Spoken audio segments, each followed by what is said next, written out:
ao poder em 6 de março de 17, esses revoltosos vão tratar de instaurar aqui uma república.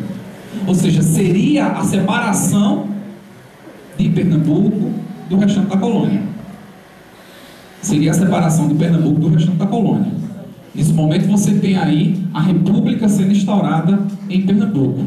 Os poderes legislativo, executivo e judiciário passam a vigorar aqui, ou seja, uma grande ideia iluminista de Montesquieu.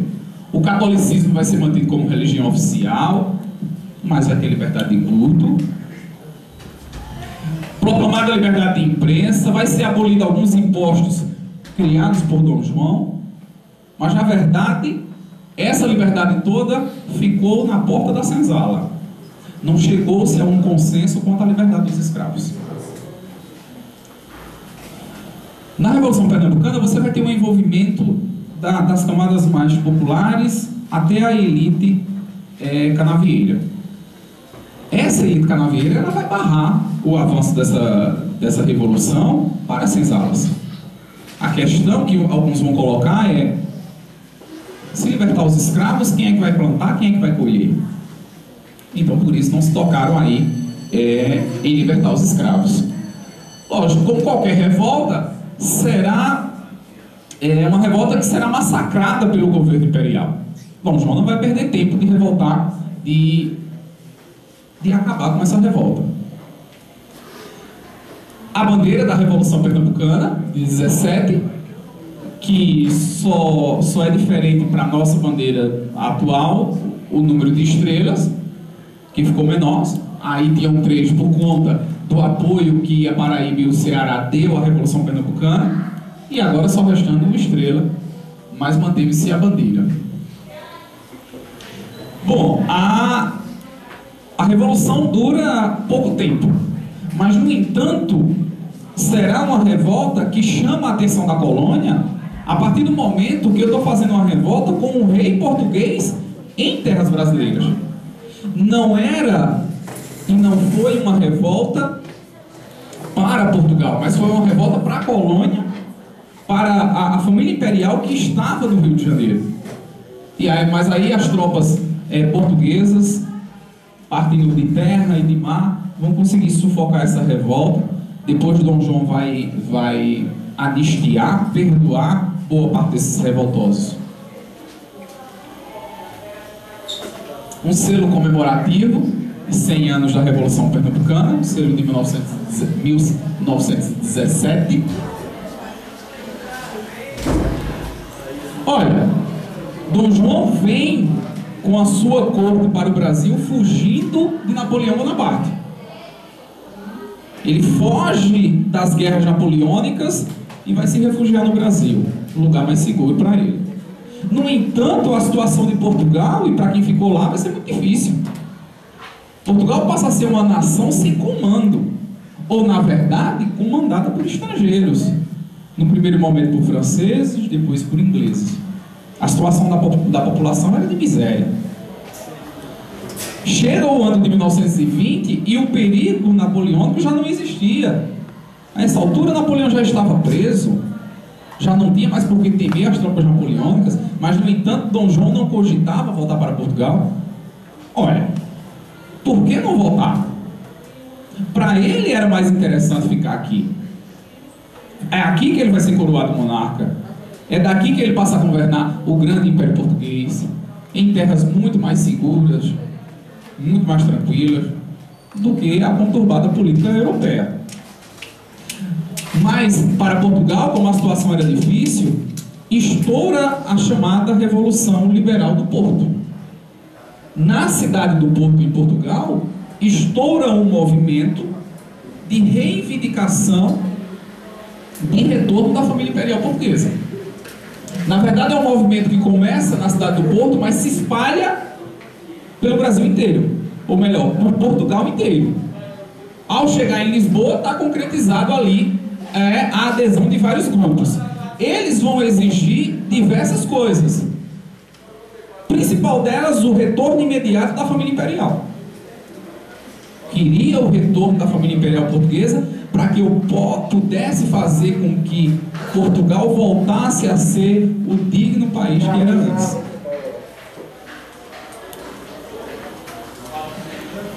A família imperial teria que retornar, mas Dom João também teria que aceitar uma Constituição, ou seja, Portugal ser transformado numa monarquia constitucional. O absolutismo reinante até então seria substituído por uma monarquia constitucional, aonde seria colocado limites no poder desse monarca. Portugal queria com tudo isso, esses líderes portugueses queriam com isso fazer com que o Brasil de fato voltasse a ser colônia. Lembre-se que a vinda da família imperial para o Brasil deu total liberdade de comércio ao Brasil. Então, consequentemente, quem perde com isso é Portugal, que deixou de ter a exclusividade do comércio.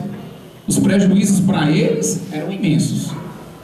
O que é que eu quero fazendo com que a família imperial volte?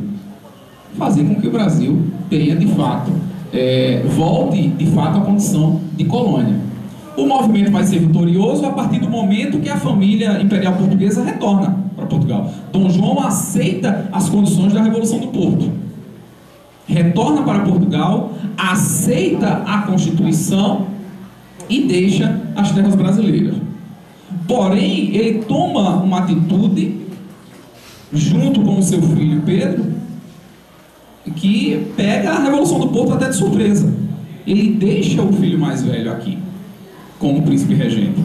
A família imperial retorna para Portugal, mas, no entanto, o seu filho mais velho, o príncipe regente Pedro, continua aqui no Brasil.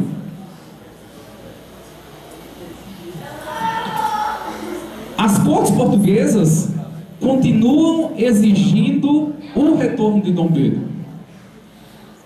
A Revolução do Porto queria o retorno de toda a família imperial portuguesa. Toda a família imperial portuguesa. E não o fato de deixar apenas um dos membros da família aqui. E estas cortes vão tomar algumas medidas. Subordinação dos governos das províncias a Lisboa. A ordem era: nenhuma província deve obedecer às ordens de Dom Pedro no Rio de Janeiro, e sim devem obedecer a Portugal, a Lisboa. Transferência de alguns órgãos administrativos para Portugal, ou seja, todos aqueles órgãos administrativos criados por Dom João quando estavam aqui, vai retornar para Portugal. A intenção será sempre a volta do Pacto Colonial. Obrigação de consumo de vinho e vinagre apenas de Portugal. Veja como vai de encontro com a abertura dos portos. Na abertura dos portos eu podia fazer comércio com quem quisesse. Agora não. Eles tentam fazer com que Portugal volte de novo a ter o domínio exclusivo do comércio brasileiro.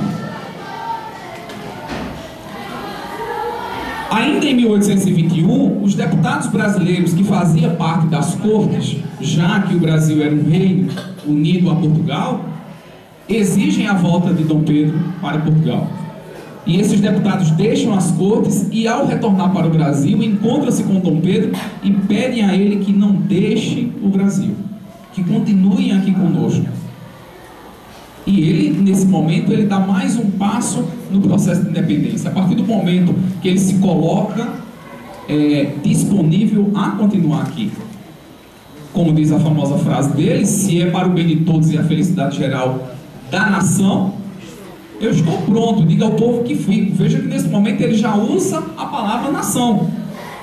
Eu já me coloco ao dispor da nação brasileira. Aqui nossa primeira imperatriz, Dona Leopoldina, princesa austríaca. Nossa segunda imperatriz, Dona Amélia. E uma das grandes amantes de Dom Pedro I, a Domitila de Castro, a Marquesa de Santos. Olha, a partir do momento que Dom Pedro ele se coloca à disposição do Brasil para continuar aqui nessas terras, automaticamente ele está comprando uma briga com as cortes portuguesas. E ele vai mais além nessa briga. Ele vai dizer: olha, as decisões que vinham de Portugal só vai entrar em vigor a partir do momento que eu coloque o meu cumpra-se. Se eu não disser que é para cumprir, não vai ser cumprida as decisões que vinham de Portugal. Em junho de 22 ele convoca uma Assembleia Constituinte. Quer dizer, claramente ele já dá uma ideia: somos uma nação, precisamos de leis, precisamos de uma Constituinte, precisamos de uma Constituição. E em 7 de setembro, de fato, é aí o famoso grito do Ipiranga, a partir do momento que é quebrado de vez os laços de Brasil com Portugal, pelo menos no lado político. A partir do momento que ele se coloca nesse processo de ruptura, esse processo de ruptura ele vai culminar no 7 de setembro. Portugal, para aceitar nossa indenização, vai ter interferência da Inglaterra. Portugal vai exigir uma indenização e o Brasil paga 2 milhões de libras a Portugal. Não tendo esse recurso, já por ser uma nação jovem, que estava acabando de conquistar sua independência, a Inglaterra irá emprestar esse dinheiro, o que será a nossa primeira dívida externa. O famoso quadro que representa a nossa independência. Quadro esse que já analisamos aqui e que desmistificamos essa ideia dessa pompa toda que há nesse quadro. Mais uma imagem que mostra ali o Dom Pedro sendo aclamado como grande herói da nação por ter feito essa nossa independência. O Riacho do Ipiranga, atualmente, olha, maio de 1823 vai tomar posse a Assembleia Constituinte.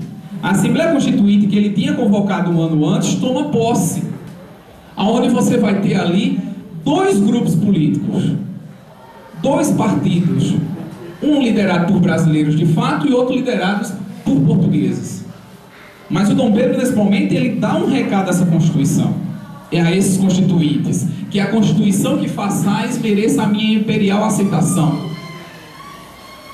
Vão fazer uma Constituição, mas, no entanto, que tenha a minha aceitação. Não pode ser uma Constituição que vá de encontro com o que eu penso. E o pensamento de Dom Pedro se mostrou, de fato, absolutista.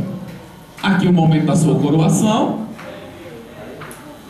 aclamação do povo, a partir do momento que ele continua aqui no Brasil, e a Constituição que vai ser proposta pela essa Assembleia Constituinte, chamada Constituição da Mandioca. Olha, não será essa a nossa primeira Constituição. Essa foi a Constituição feita pela Assembleia Constituinte, mas que desagradou Dom Pedro. E desagradou por quê? Porque no seu primeiro item, veja, a Câmara não podia ser dissolvida. O imperador não podia dissolver a Câmara. Por outro lado, se o imperador vetasse alguma lei, esse veto, essa proibição só teria caráter suspensivo, até que o Congresso votasse de novo essa lei. E aí ele não podia mais derrubar. As Forças Armadas ficavam sob o controle da Câmara, e caso o imperador viesse a assumir outro trono, no caso aí, lógico, o trono português, ele teria que renunciar ao nosso. É uma Constituição que vai desagradá-lo, porque de fato tira os poderes que ele queria. Constituição da Mandioca, porque votava e era votado de acordo com a medida em alqueires de farinha de mandioca. E aí, por isso, Constituição da Mandioca. Essa Constituição desagrada o nosso primeiro imperador, porque tirou os poderes de suas mãos. Aí nossa bandeira brasileira pós a independência, ou seja, nossa primeira bandeira. Insatisfeito, o imperador vai fechar a Assembleia Constituinte. Vai ser a famosa Noite da Agonia, onde a Assembleia Constituinte será fechada, alguns serão presos, outros serão expulsos do país, e ele se coloca para fazer uma Constituição para o país. Em 25 de março de 24, a primeira Constituição do Brasil vai ser outorgada, ou seja, imposta, feita pelo próprio imperador e por algumas pessoas próximas a ele. Então a nossa primeira Constituição não será a Constituição da Mandioca, mas sim uma Constituição outorgada pelo imperador. Alguns destaques dessa Constituição será o sistema censitário de voto, ou seja, votava-se e era votado de acordo com a renda. O Senado tornava-se vitalício. E a criação de um quarto poder. Aí ficou claro a atitude absolutista de Dom Pedro I. Aí fica claro essa atitude absolutista. Porque, sendo